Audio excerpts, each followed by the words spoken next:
सँगै बस्दा दादा दिदी हजुरबा र आमा, स्कुलमा झै कति धेरै सिक्ने कुरा घरमा, करेसामा साग सब्जी लगाए नि हुन्छ, भान्सातिर आमालाई काम सघाए नि हुन्छ, चराहरू घर नजिकै चिरिबिरी गर्छ, गाई बस्तुलाई नानी बाबु कति मन पर्छ, घरको सफाई बारीको घाँस काटे पनि हुन्छ, ठुलासँग मनका कुरा साटे पनि हुन्छ, चित्र कोर्ने कथा लेख्ने कविता चुड्किला, प्रतिभालाई देखाउन गर्न हुन्न ढिला।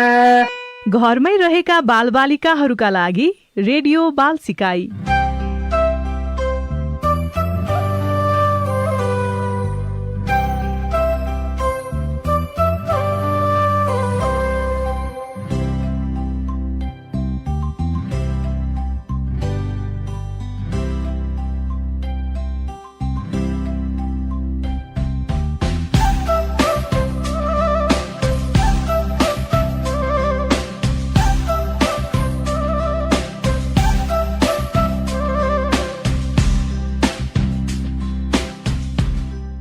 प्यारा भाइ बहिनीहरू नमस्कार, सन्चै हुनुहुन्छ?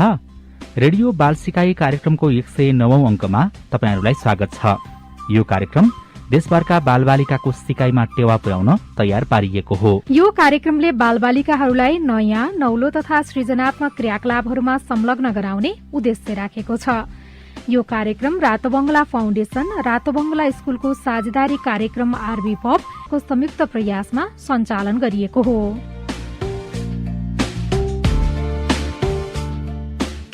आजको हाम्रो पहिलो तथ्य टेक्वान्दोको बारेमा। कोरियन मार्शल आर्ट्सको एउटा अंशको रूपमा टेक्वान्दोलाई लिइन्छ। यसका jumping, spinning kick, head high kick जस्ता विभिन्न थरीका मुभमेन्ट तथा टेक्निकहरू हुन्छन्। टेक्वान्दो खेल आफ्नो बचाउका लागि हात र खुट्टा चलाएर खेल्ने खेल हो। यो कराते खेलसँग मिल्दोजुल्दो हुन्छ। यस खेलका लागि चाहिने सामानहरू chest protector, foot protector, forearm guards, hand wrap, mouth guard, shin guard आदि हुन्। टेक्वान्दो सबैभन्दा प्राचीन, अनुशासित, व्यवस्थित र वैज्ञानिक कोरियाली पारम्परिक मार्शल आर्ट मध्ये एक हो। टेक्वान्दोले लडाईँ कौशल मात्र होइन, समर्पण, अनुशासन र भक्ति पनि सिकाउन मद्दत गर्छ। यस खेलले शारीरिक र मानसिक रूपमा मानिसहरूलाई बलियो बन्न मद्दत गर्छ। यस खेलका निम्ति साहस र धैर्यको निकै आवश्यकता पर्छ। टेक्वान्दोलाई नेपाल टेक्वान्दो संघका महासचिव दीपराज गुरुङको नेतृत्वमा सन् 1983 मा एउटा समूहले मार्शल आर्टको रूपमा नेपालमा परिचय गराएको थियो। नेपाल टेक्वान्दो एसोसिएसन एनटीए देशको खेलकुदका लागि प्रशासनिक निकाय हो। नेपाली सेना, नेपाल प्रहरी, सशस्त्र प्रहरी बल र जिल्ला संघ एनटीए का सम्बद्ध सदस्यहरू हुन्। बैंककमा आयोजित 7औं अन्तर्राष्ट्रिय टेक्वान्दो च्याम्पियनशिपमा नेपाल टेक्वान्दो एथलिटहरूले उत्कृष्ट प्रदर्शन गरे। नेपालका प्रसिद्ध टेक्वान्दो खेलाड़ीहरूमा दीपक बिष्ट, निशा रावल, विधान लामा, सीताकुमारी राई, संगीना वैद्य आदि हुन्। नेपाल टेक्वान्दो एथलिटहरूले विभिन्न राष्ट्रिय र अन्तर्राष्ट्रिय प्रतियोगिताहरूमा, ओलम्पिक्स, साफ खेलहरूमा राम्रो प्रदर्शन गरी स्वर्ण, रजत र कांस्य पदकहरू जितेका छन्। आजकल नेपालमा यो खेल निकै लोकप्रिय बन्दै गएको छ। यस खेलको उपयोगिता थाहा पाएर बालबालिकाहरू उत्साहपूर्वक तालिममा सहभागी भएको पाइन्छ। तर कोरोनाको कारण यस खेलमा पनि असर भने पक्कै परेको छ। आजको अर्को तथ्य अर्थशास्त्रको बारेमा। अर्थशास्त्र अर्थ अथवा आर्थिक कारोबार सम्बन्धी शिक्षा दिने एउटा विषय शास्त्र हो। अर्थशास्त्रको अंग्रेजी समानान्तर शब्द इकोनोमिक्स हो। यो ग्रीक शब्द आइकोनोमियाबाट बनेको छ। यसको अर्थ हुन्छ घरेलु प्रबन्ध र व्यवस्थापन गर्नु। तर सन् 1776 मा युरोपमा जब यस विषयको जन्म भएको थियो, यस विषयको स्वतन्त्र अस्तित्व र नामाकरण समेत भएको थिएन। वेल्थ अफ नेसन्स पुस्तकका रचनाकार एडम स्मिथले अर्थशास्त्रलाई राज्यको सम्पत्ति बढाउने तरिका खोजी गर्ने शास्त्र भनेका हुन्। पछि विद्वानहरूले यस विषयलाई विभिन्न नाम दिने प्रयास गरे। 19औं शताब्दीमा विचारकहरूले के अनुभव गर्न थाले भने राजनीतिक अर्थशास्त्र नामले यस विषयको सम्पूर्ण क्षेत्र समेट्न सक्दैन। यस शास्त्रमा सामाजिक मानिसका आर्थिक सम्बन्ध र त्यसमा भइरहने परिवर्तनहरूको पनि अध्ययन गरिन्छ, तर यस्ता कुराहरूको राजनीतिसँग बहुधा कुनै सम्बन्ध हुँदैन। त्यसैले जर्मन अर्थशास्त्रीहरूले यस विषयलाई सामाजिक अर्थशास्त्र भन्नु उचित ठाने। यसरी वेल्थ अफ नेसन्सदेखि सोशल इकोनोमिक्ससम्म विविध नामले सम्बोधित गरिएको यस विषयलाई 20औं शताब्दीमा इकोनोमिक्स अर्थात अर्थशास्त्र भन्ने प्रचलन भयो। यद्यपि इकोनोमिक्स नामलाई प्रचलन गराउने श्रेय नवशास्त्रीय अर्थशास्त्री प्रोफेसर मार्शललाई जान्छ, तर उनी आफैले भने राजनीतिक अर्थशास्त्र र अर्थशास्त्र दुवैलाई पर्यायवाची मानेका छन्।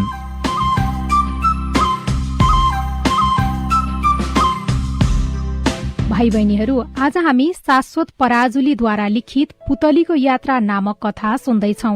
यस कथालाई बाल साहित्य प्रवर्धन केन्द्र हिमाल किताबले प्रकाशनमा ल्याएको हो। प्रकृति कर्माचार्यबाट सुनौ कथा पुतलीको यात्रा।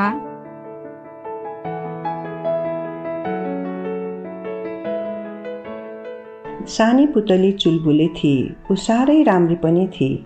उसका पखेटा रङ्गी चङ्गी थिए। ऊ स्कुल छेउको बगैँचामा बस्थे।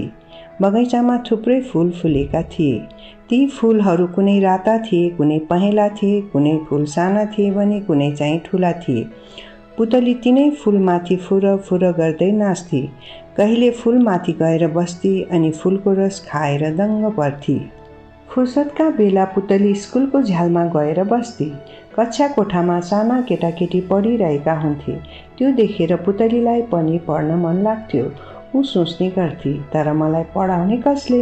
एक दिन कक्षामा पढाइ चलिरहेको थियो। त्यहाँ नयाँ ठाउँ घुम्नुपर्छ भन्ने कुरा शिक्षकले पढाइरहेका थिए। पुतलीले त्यो कुरा सुने। उसलाई लाग्यो, हो त नि, नयाँ ठाउँ घुम्नुपर्छ। पुतलीले धेरै बेर सोची, मलाई पनि नयाँ ठाउँ घुम्ने मन छ, तर कहाँ जाने होला? उसले सम्झे। अघिल्लो हप्ता एउटी साथी पुतली उस कहाँ आएकी थिए। साथी पुतलीले फर्कने बेलामा भनेकी थिए, मेरी मायालु साथी, तिमी पनि मेरो घरतिर घुम्न आऊ है। पुतली साथी कहाँ जाने भई। उसले यात्राको बन्दोबस्त मिलाई। साथीका लागि एउटा उपहार पनि तयार पारी। हिँड्नु अगाडि उसलाई केही कुरा बिर्से झैँ लाग्यो। उसले निकै बेर सोचेर मनै भनी, ओहो, एउटा कुरा त भुसुक्कै बिर्सेछु। उसले स्कुलमा पढाएको कुरा सुनेकी थिए। यात्रामा जाँदा के पर्छ, कसो पर्छ, प्राथमिक उपचारको सामान पनि सँगै लानुपर्छ। उसले फर्स्ट एड बक्स पनि बोकी। अब भनी पुतली यात्राका लागि तयार भई। बिहानै घाम झुल्कियो। फूल र पातमा शीतका थोपा टल्किए। आकाशमा चराहरूको चिरबिर सुनियो। त्यही बेला पुतली फुर्र उडेर बगैँचामा आइपुगी। ऊ सधैँ बस्ने गरेको सूर्यमुखी फूलमा बसी। सूर्यमुखी फूलको बोट अग्लो थियो। त्यहाँबाट उसले सबै फूललाई हेरी। उसले सबैलाई बिदाईको नमस्ते गरी अनि उडेर पर पुगी। सूर्यमुखी र गुलाफका फूल हल्लिरहेका थिए। फूलहरूले भनिरहेका थिए, साथी, तिम्रो यात्रा सफल होस्। पुतली निकै बेर उडिरही। एउटा सुन्दर बगैँचामा पुगेर ऊ टक्क अडी। ऊ पर्खालको डिलमा बसेर बगैँचातिर हेर्न थाली। आहा, कति राम्रो बगैँचा, कति धेरै फूलहरू। यो बगैँचा त मेरो स्कुल छेउको बगैँचा भन्दा पनि राम्रो रहेछ, पुतलीले खुसी हुँदै भने। पुतली उडेर सयपत्री फूलको बोटमा पुगी। फूलमाथि बसेर फूलको रस पनि खाए अनि फूलसँग कुन्नी के कुरा गरी। त्यसपछि पखेटा फरफराउँदै फूलसँग बिदा मागे। सयपत्री फूलले मुसुक्क हाँसेर भन्यो, पुतली, तिमी साह्रै राम्री छौ। पुतली दङ्ग परी। उसले लजाउँदै भने, म के राम्री छु र? हाम्रो बगैँचा नजिकै अर्को बगैँचामा बस्ने पुतली पो राम्री छे। पुतली नागी बेली चालले उड्दै पर पुगी। उसले बाटामा अर्को बगैँचा देखी। ऊ बगैँचा नजिकै पुगी। पुतली सानो फूलको बोटमा बसी। उसले चारैतिर हेरेर भनी, होइन होइन, यो बगैँचा होइन रहेछ, यो त नर्सरी पो रहेछ। यहाँ ससाना बिरुवा तयार हुँदै रहेछन्। पुतलीले अलि पर हेर्दै भनी, हो त, ऊ पर माली दाई पनि रहेछन्। पुतलीले अलि परको क्यारीमा ससाना मुना पलाएको बोट पनि देखी। कुनै बोटमा एउटा पात थियो, कुनैमा दुईवटा। पुतलीले अझै पर हेरी, त्यहाँ झन्डै एक बित्ता अग्ला बिरुवा थिए। तिनीहरूमा थुप्रै पात पलाइसकेका थिए। कुनै कुनै बोटमा त कोपिला समेत लागिसकेका थिए। पुतली ती सबै कुरा हेर्दै अगाडि बढी। ऊ एउटा होचो डाँडा काटेर सानो जङ्गलमा आइपुगी। ओहो, यहाँ त अनौठो कुरा देखियो। केही रुखलाई पुतलीहरूले छपक्कै ढाकेका थिए। पुतली नै पुतली बसेको रुख ढकमक्क फुल फुले झैँ देखिन्थ्यो। यो देखेर पहिले त पुतली अलमल्ल परी। अनि उसले पुतलीको हुलमा गएर सोधी, तिमीहरू सबै किन यहाँ जम्मा भएका? एउटी नक्कली पुतलीले पखेटा फरफराउँदै भनी, हामी बसै सरेका हौँ। पुतलीले कुरा बुझी। ऊ उड्दै उड्दै निकै पर पुगी। उसलाई भोक पनि लाग्यो र तिर्खा पनि लाग्यो। उसले देखी एउटा घरको आँगनमा केही फुल फुलिरहेका थिए। ऊ एउटा फुलको बोटमा पुगी। पुतली फुलको रस खाइरहेकी थिए। दुईटा पुतलीहरू जुत्दै आइपुगे। ती पुतलीहरू कहिले चौरमा लड्थे, कहिले चाहिँ एउटाले अर्कालाई लखेर्दै पर पुग्थे। एउटी पुतली लड्दा लड्दै गमलामा झरी। अर्को पुतली चाहिँ सुकेका पातमा गएर लडी। उसका पखेटा सुकेका पात जस्तै फुस्रा रङका थिए। अब उसलाई कसले देख्ने? पुतली यो सबै हेरिरहेकी थिए। उसले मनमा नै सोची, हामीले शत्रुबाट बस्ने र अरूहरूलाई अल्मल्याउने पखेटाको रङले त हो नि। उसले लड्ने पुतलीलाई सोधी, तिमीहरू किन झगडा गरेको? हेर न, त्यो फुच्चे पुतली जहिले पनि मलाई सताउँछे। मलाई बगैँचाको कुनै पनि फुलमा बस्नै दिन्न। यसरी झगडा गर्नुहुन्छ? मिलेर पो बस्नुपर्छ त, पुतलीले भनी। उसले लड्ने पुतलीलाई अझै निहालेर हेरेर भने, ओहो, तिमीलाई त चोट पनि लागेको रहेछ। मलाई यहाँ दुखिरहेको पनि छ, लड्ने पुतलीले आफ्नो खुट्टातिर देखाउँदै भने। पुतलीले आफ्नो फर्स्ट एड बक्सबाट मलम निकालेर लड्ने पुतलीलाई लगाइदियो। लड्ने पुतलीको दुखाइ केही कम भयो। उसले भने, मलाई पहिलेको भन्दा धेरै आराम भयो साथी। तिमीलाई धेरै धेरै धन्यवाद। अब मैले बाटो लाग्नुपर्छ। मलाई धेरै अबेरो भइसकेको छ। पुतलीले पखेटा फरफराएर उड्न थाली। ओहो, मैले त भोक लागेको पनि बिर्सेछु। साथीलाई मद्दत गर्दा भोक तिर्खा नै बिर्सिँदो रहेछ, पुतलीले आफ्नो पेट छाम्दै भने। ऊ बाटो छेउमा फुलेको सानो थुङ्गे फुलमा गएर बसेर त्यसैको रस खान थाल्यो। ऊ धेरै भोकाएको थिए, त्यसैले एक सुरमा फुलको रस खाइरहेकी थिए। एक्कासी उसलाई धक्का दिएर अर्को पुतली फुर्र उडी। धक्का दिने पुतलीले उड्दै भने, साथी, तिमीलाई छेउका केटाकेटी पक्रन खोज्दैछन्, छिटो माथि आओ। उसले माथि पुगेर हेरी। नभन्दै ससाना केटाकेटी थपडी मार्दै पुतलीतिर हेरिरहेका थिए। उसलाई ढाक्ने पुतली चाहिँ अघि उसले मलम लगाएर उपचार गरिदिएकी सानी पुतली थिए। पुतलीले उड्दा उड्दै लामो सास फेरी। उसले आफूलाई बचाइदिने साथीलाई धन्यवाद दिए। अर्की पुतलीले पनि भने, तिमीले पनि त मलाई केही समय अघि मद्दत गरेकी थियौ नि। साथी भने केही सुख दुःखमा काम लाग्ने त हुन् नि। पुतली जोडले हाँसी। उनीहरू केही छिन कुरा गरेर छुट्टिए। पुतलीले खोला पारी बास बस्ने योजना बनाएकी थिए। पुतली अलि पर मात्र के पुगेकी थिए, बेसरी पानी पर्न थाल्यो। पुतलीलाई नमज्जा लाग्यो। उसको योजना बिग्रियो। खोला पारी पुग्न नसकिने भयो भन्ने उसलाई लाग्यो। ऊ ओत लाग्न कर्कलाको पातमुनि बसी। पुतलीले एउटा झुसिल किरो पातमा घस्दै हिँड्दै गरेको देखे। झुसिल किरो देखेर ऊ झसङ्ग भई। उसले सोची, म पनि त पहिले झुसिल किरो नै थिएँ नि। ओहो, त्यति बेला मलाई हिँड्न पनि कति मुस्किल हुन्थ्यो। घन्टौँ हिँड्दा पनि बिरुवाको फेदबाट टुप्पोमा पुगिँदैनथ्यो। अहिले त म छिनभरमै उडेर कहाँ पुग्छु। पुतलीले फेरि पुरानै कुरा सम्झी। म आमाले पारेको फुल लाडवा थिएँ, अनि फेरि प्युपा झुसिल किरो भएँ। त्यतिखेर म पात खान्थेँ। त्यस बेला मेरो शरीर काइटिन नाम गरेको कडा चिजले भनेको हुन्थ्यो। बाहिरी छाला फेरिँदा म पुतली भएँ। हामी साँच्चै अनौठा छौँ भन्या। मानिसका केटाकेटी आफू जस्तै हुन्छन्, तर हामी भने सानो हुँदा पुतली जस्ता हुँदैनौँ, झुसिल किरा हुन्छौँ। पुतली टोलाउन थाली। टोलाउँदा टोलाउँदै ऊ बुसुक्क निधाई। निकै बेरपछि केटाकेटीको होहल्लाले पुतली बिउजी। पानी थामिसकेर झलमल्ल घाम लागिरहेको थियो। अलि पर केटाकेटी थपडी बजाएर गीत गाउँदै थिए। सप्तरङ्गी इन्द्रेणी पारी पाखामा, इन्द्रेणी नै टाँसियो हाम्रो आँखामा। एउटी सानी केटी भनिरहेकी थिए, आज इन्द्रेणी कति राम्रो, पुतलीको पखेटा जस्तै सप्तरङ्गी। पुतली कर्कलाको पातमाथि आएर बसी। उसले पारी पाखामा हेरी। नभन्दै इन्द्रेणी लागेको रहेछ। 7वटा रङ मिलेर बनेको इन्द्रेणी असाध्यै सुन्दर देखिन्थ्यो। उसले आफ्ना पखेटातिर पनि हेरी। उसका पखेटा पनि रङ्गी चङ्गी थिए, साँच्चै इन्द्रेणी जस्तै। पुतलीलाई खुसी लाग्यो अनि फुर्र उडेर खोलातिर गए। खोला पारी बरको ठुलो रुख थियो। त्यसमा एउटा टोटको थियो। पुतली त्यहीँ बास बस्यो अनि ऊ सोच्न थाली, भोलि त म आफ्नो साथी कहाँ पुग्छु, मलाई देखेर ऊ कति खुसी हुन्छ होले। यस्तै कुरा सोच्दै ऊ गुसुक्क निधाए। भोलिपल्ट पुतलीले आँखा मिच्दै बाहिर हेरी। बाहिर आकाश सफा थियो, न्यानो घाम लागिसकेको थियो। उसले अलि पर आँखा पुर्याई। छेउैको फुलबारीमा दुईवटा पुतली फुल फुल गर्दै नाचिरहेका थिए। उसले देखे उनीहरू मिलेर खेलिरहेका थिए। पुतलीलाई लाग्यो यिनीहरू त जाति रहेछन्, झगडा पनि नगर्ने, मिलेर खेल्ने कति राम्रो बानी। ऊ टोर्काबाट बाहिर निस्किएर पूर्वतिर लागि। केही छिन उडेपछि पुतली हिलो माटो भएको ठाउँमा आएर बसी। आफ्नो ढुङ्ग्रो जस्तो तुतुनो उसले हिलामा गाडेकी थिए। त्यो देखेर नजिकै फुलेको फुलले भन्यो, ए राम्री पुतली, किन हिलामा बसेकी? पुतलीले फुलतिर हेर्दै भने, हामीलाई तिम्रो रस मात्रै खाएर कहाँ पुग्छ र? हामीले हाम्रो शरीरलाई चाहिने खनिज र लवण यही हिलाबाट लिनुपर्छ नि। फुल जिल्ल भरी पुतली म जान्छु है भन्दै उडी। आज पुतली असाध्यै फुर्तिली देखिएकी थिए। आफ्नो साथीलाई भेट्न पाइने कुराले ऊ खुसी थिए। केही छिनमै पुतली एउटा सानो र राम्रो बगैँचा नजिकै पुगी। उसको साथीको बगैँचा त्यही थियो। ऊ सोच्न थाली, साथी कहाँ होलिन्, कसरी ढाक्ने होला? स्वागत छ साथी तिमीलाई। पुतली झसङ्ग भई। उसकी साथी हातमा माला लिएर फुलमाथि बसेकी थिए। ऊ उडेर नजिकै आइपुगी।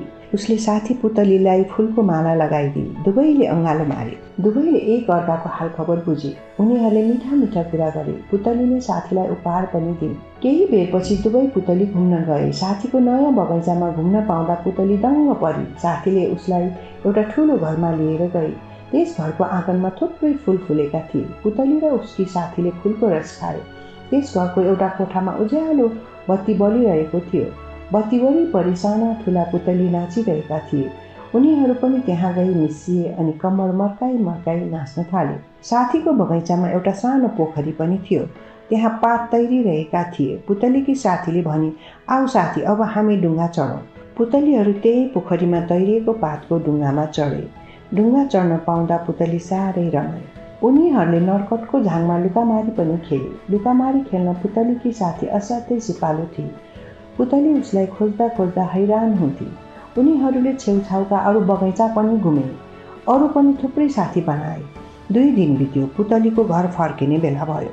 उसले मन नलागी साथीसँग बिदा मागेर छुट्टियो।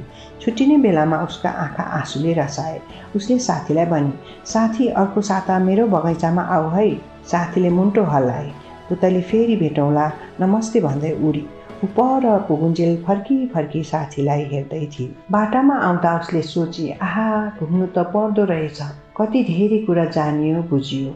पुतली फर्केर आफ्नै बगैँचामा आइपुगी। उसले साथीहरूलाई आफ्नो यात्राको सबै कुरा सुनाए। बत्ती छेउ नाचेको र पातको ढुङ्गामा चढेको कुरा चाहिँ ऊ पटक पटक सुनाइरहन्थे।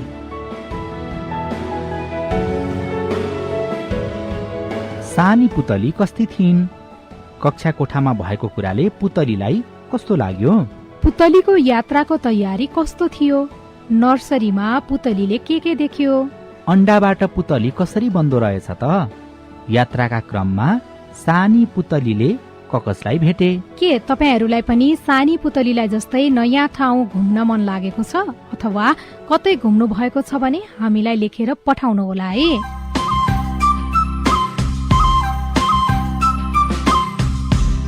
भाइ बहिनीहरू, आज हामी ताली वा खाली भन्ने खेल खेल्छौं। यस खेलमा हामीले गणितका समस्याहरू दिन्छौं र यसको उत्तर पनि भन्छौं। हामीले भनेका गणितीय समस्या र यसको उत्तर मिलेमा ताली पड्काउनु पर्छ र गलत भएमा केही पनि गर्नु पर्दैन। एउटा उदाहरण सुनाऊ है त। हामीले 12 गुणा 12 बराबर 144 भन्यौ भने तपाईहरूले ताली पड्काउनु पर्छ, किनकि 12 गुणा 12 को उत्तर 144 नै हो। त्यस्तै 24 मा 24 जोड्दा 42 हुन्छ भन्यौ भने तपाईहरू चुप बस्नुपर्छ, किनकि 24 मा 24 जोड्दा उत्तर 48 हुन्छ, 42 होइन। यो गलत हो। तयार हुनुहुन्छ? खेल सुरु गरौं है त। 4.4 मा 12.6 जोड्दा उत्तर 17 हुन्छ। 4.4 मा 12.6 जोड्दा उत्तर 17 हुन्छ। 1, 2, 3, 4 र 5 जोड्दा उत्तर 25 हुन्छ। 1, 2, 3, 4 र 5 जोड्दा उत्तर 25 हुन्छ। 987 बाट 789 घटाउँदा उत्तर 198 हुन्छ। 987 बाट 789 घटाउँदा उत्तर 198 हुन्छ। 15 गुणा 0 बराबर 15 हुन्छ। 15 गुणा 0 बराबर 15 हुन्छ। 1000 लाई 40 ले भाग गर्दा उत्तर 25 हुन्छ। 1000 लाई 40 ले भाग गर्दा उत्तर 25 हुन्छ। 50 को 50% 100 हो। 50 को 50% 100 हो। भाइ बहिनीहरू, खेल कस्तो लाग्यो त? तपाईहरूले यसरी नै आफ्नो परिवारसँग ताली वा खाली खेल खेल्न सक्नुहुन्छ र खेल्दै गरेको फोटो वा भिडियो हामीलाई पठाउनुहोला।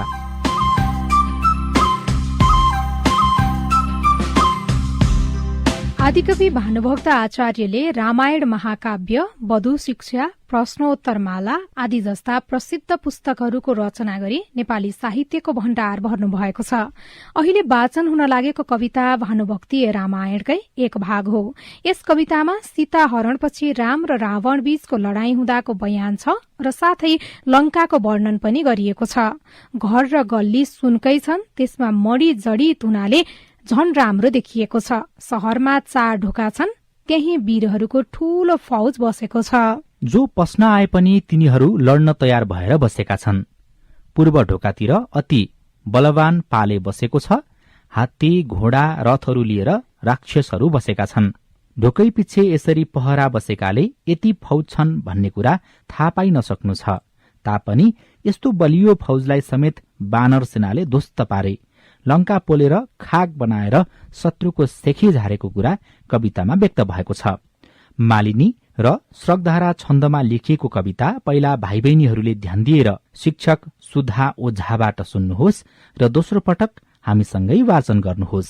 रामायणबाट घर पनि सुनकै छन्, गल्ली जो छन् सुनैका, मणि जडित हुनाले झन असल छन् कुनैका। घुमी घुमी कन हेर्या सब घैँचा तलाउ, सहजसित कसैको केही लाग्दैन दाउ। ढोका छन् 4 शहरका, तही वीरहरूको फौज छ ठुलो बस्याको। जो तहाँ पस्न जाला उसित तही लडी मर्न कम्मर कस्याको।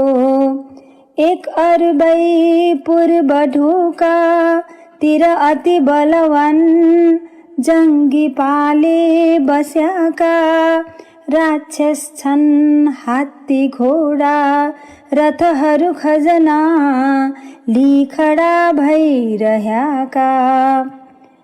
ढोका पिछे यसै रित सित खडी पहरा छन् सदा नित्य तहाँ। यति जम्मा छ फौज सब भनिकन खबरै पाइसक्नु छ कहाँ। यस्तो मजबुतीको फौज छ त पनि उसको ध्वस्त चौथाइ पार्या। लंका पोलेर सब खाक गरिकन सहजै बैरीको सेखी झार्या। लंका पोलेर सब खाक गरिकन सहजै बैरीको सेखी झार्या।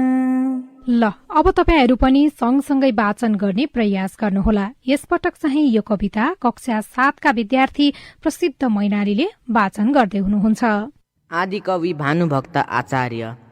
घर पनि सुनकै छन्, गल्ली जो छन् सुनैका, मडी जडित हुनाले झन् असल छन् कुनैका।